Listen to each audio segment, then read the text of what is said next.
Много често споменаваме: създавайте правила, създавайте рутини, трябва да има навици, трябва да има дисциплина, но някак си все не сме отделяли достатъчно време за това как именно се създават правилата в живота на децата.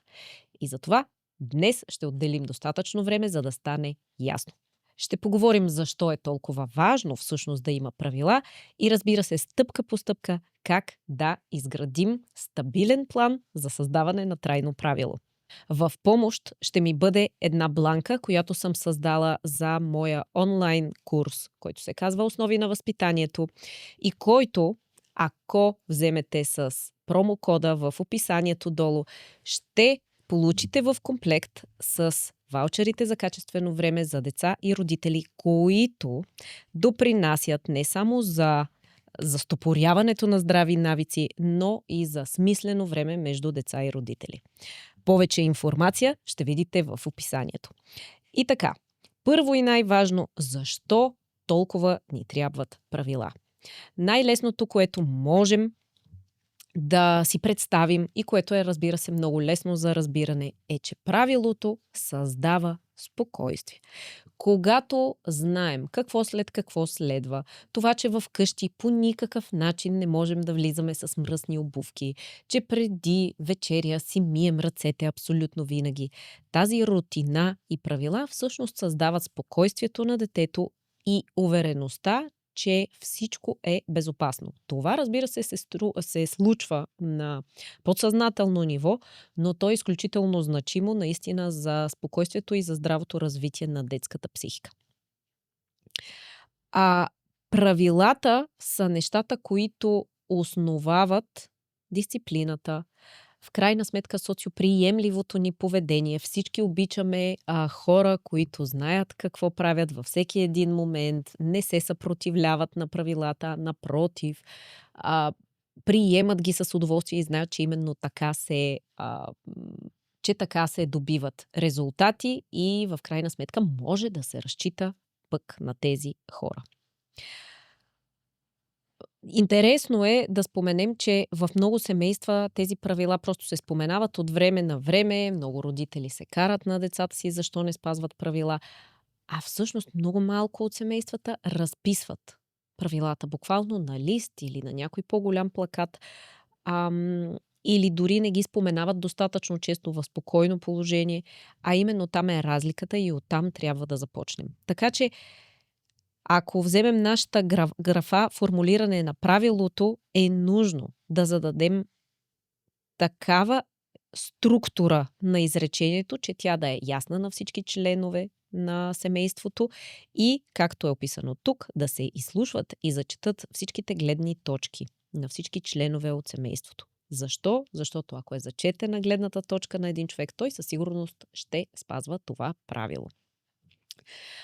Пак казвам, бланката е от курса, но вие можете да си разпишете всичките точки подробно в, може би, една тетрадка, един тефтер, бял лист, каквото намерите за добре. И така, формулираме правило, което, например, може да бъде: всички сядаме на масата за вечеря по едно и също време, без да гледаме телефони. И за пригледност ще го напиша: всички сме заедно на масата.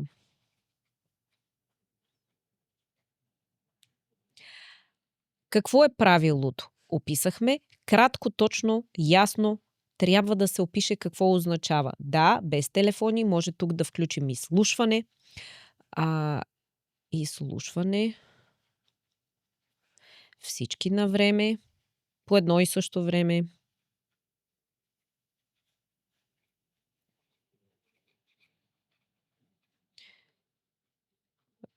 Без телефони. Ако някой се чуди, как така телефони на вечеря, то е ясно, че няма да ги има. Всъщност много често се случва, докато сме на вечеря, може би някой да звънне по телефона. Това също е отнемане от това качествено семейно време. Пак казвам, аз тук давам един пример, но вие, вашето семейство може да намери именно вашето си правило с всички негови нюанси. Абонирайте се за канала, така че да сме сигурни, че всяко видео, което правим, наистина достига до вас И в крайна сметка, за да получим тази удовлетвореност, че всичката информация идва и си намира място в вашето чувство за добър и успешен родител. Дата. Дата на началото. Това, че днес ни се е приискало да променим навиците на семейството, не означава, че трябва да сложим начална дата утре. Хубаво е да си помислим, например, има ли някакви чрезвичайни обстоятелства в следващата седмица и ако има, да не започваме тази новост от тогава. Можем да кажем, добре, почваме след 10 дни, след една седмица. Но е важно това да се запише. Начална дата, например, след 10 дни. Защо е важно и какъв проблем решава и каква полза ни носи? Това също е графа, която имаме да обсъдим всички заедно, всички членове на семейството. Разбира се, че може да бъде за да прекарваме заедно време, за да изслушваме кой какви случки има или кой какви проблеми има или да обменим информация. Каква полза носи, че се чувстваме по-добре всички заедно. Как изглежда успеха? Нещо, което дори до тук да са изградени тези три неща, как изглежда успеха, много често се пропуска. Не би трябвало успехът да ни изглежда като абсолютно винаги. Ние сме желязни и винаги нямаме изключения. Всичко е по правилото и просто нямаме никакви грешки. Защо? Защото това просто не е възможно да се случи. Но успех може да бъде в 5 от 7 дни. Спазваме правилото. В 4 от 7 дни, например, не се е говорило по телефон, защото може в 5-я ден да се е обадил някой изключително важен човек и просто да е ясно, че този човек има да ни даде важна информация и естествено, че ще му вдигнем телефона и всякакви други такива случки се случват. Но си записваме кое е успех за нас. И, например, пишем, 4 от 7 дни имаме успех. В втората ни графа, структуриране на правилото, са тези пунктове, които ще ни дадат по-лесно сами да спазваме правилното. И защо именно се налага да обърнем внимание? Разбира се, че има хора, които имат по-аналитичен начин на мислене, на които така или иначе им е естествено да спазват правила, да спазват последователност. Всичко това им носи не само чувство за спокойствие, но то е и увереност и буквално една норма. Но не всички хора са такива. Има някои, в които цари хаос и в съзнанието им, и в околната им среда, и в работата им. Има по-творчески натури, има хора, които се бунтуват срещу това всеки ден да правим едно и също и да спазваме рутина. И това не е нито добро, нито лошо. То е такова каквото е, защото всички сме различни. Важното е да знаем, че правилата всъщност носят ползи дори за тези хора на творчеството, на хаоса и на емоциите, защото там някъде ни седи една стабилна котва и винаги се връщаме към нея. И така, много известен начин това е да свържем новото правило с вече съществуващ процес. Тоест, новото ни правило за сядане на масата ще го вградим в вече текущ навик. Ако всички заедно слагаме масата, то в момента, в който започнем да слагаме масата, махаме телефоните на страна и после веднага сядаме на маса. Това е един пример. Никой не отива в друга стая или се е сетил за нещо важно, или отива до тоалетна, или каквото и да е. Просто го свързваме с вече съществуващ процес и навик. Визуално или аудио подсещане. Разбира се, бележка, таймер. Изключително полезно да си имаме таймери или аларми на телефоните. Може да сложите дори табелка на масата. Седим без телефони или изслушваме този, който говори, или каквото точно искате да вкарате. 2-минутното правило за стартиране, как ще направим започването на правилото по-лесно, е, например, да си кажем, че 2 минути преди началото, да вземем един начален час 19:30 за вечеря, 2 минути преди правилото слагаме, например, синът за отговорник по това правило и той има аларма на телефона си и предупреждава всички. Започваме след 2 минути, да знаете, махайте телефоните, отивайте до тоалет. Пример. вие можете да намерите своето. Но е важно да е 2 минути правило за стартиране на правилото, което ще изграждаме. Отговорност и отчетност. Нещото, което прави съществената разлика. Как ще проследяваме и доколко всъщност се създава това правило и то е работещо за нашето семейство? Да, най-лесно е да си сложиме една графичка на хладилника и всеки ден да отбелязваме. Можем да сложим отговорник от децата ни, който ще отбелязва с тикчета или хикчета. Важното е, буквално е забранено едното ви дете да следи другото и да му бъде надзирател дали то спазва или не спазва съответно правило. Лесно е да се досетите. Защо? Защото би съзрял голям конфликт между двете деца. Така че отговорниците по записване може да са децата, но хората, които казват какво да се отбележи, е нужно да бъдат възрастните. След това, когато видим, че в една седмица имаме повече от 5 неспазвания, очевидно това правило не работи за нашето семейство и трябва да го видоизменим и да го променим. А не да се опитваме и да насилваме всички членове на семейството да влизат в някакви правила, които просто не са за тях.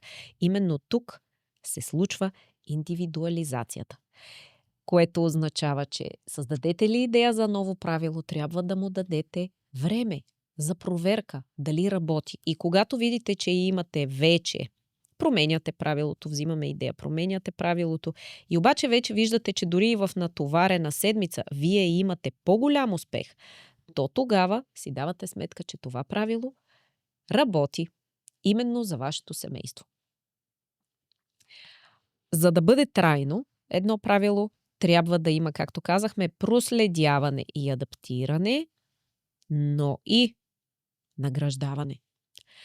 Тук се засяга един много интересен модел на мозъчната ни дейност, че когато полагам старание, мозъкът си очаква наградата. Тоест, не е било на празно, че съм се старал толкова, получавам си наградата.